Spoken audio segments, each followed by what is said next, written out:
Hello everyone, কেমন আছো সবাই? আই হোপ সবাই খুব ভালো আছো। আজকে একটা মিনি ব্লগ নিয়ে চলে এসেছি। তো আমার ননদ চলে যাচ্ছিল বম্বে, তাই আমরা ওকে এয়ারপোর্টে ড্রপ করতে যাচ্ছিলাম। তাই আমরা মাঝখানে একটা ছোট্ট ক্যাফেতে আমরা ড্রপ ইন করলাম। এটা ঠিক অ্যাক্সিস মলের গায়ে লোকেটেড। একদম অ্যাক্সিস মলের বাইরেই জার্মান ক্যাফে বলে খুব ছোট্ট জায়গার মধ্যে ভালো ওরা খাবার করে। প্লাস ওদের ডেকরটাও ছিমছামের মধ্যে বেশ ভালো।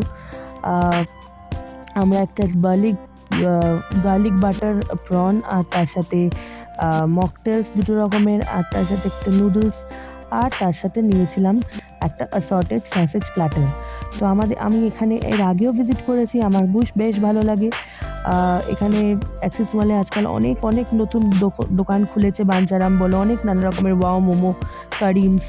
তো তোমরা এই ক্যাফেটায় ভিজিট করতে পারো। এটা এক্স্যাক্টলি অ্যাক্সিস মলের বাইরেই, জার্মান ক্যাফে নামটা।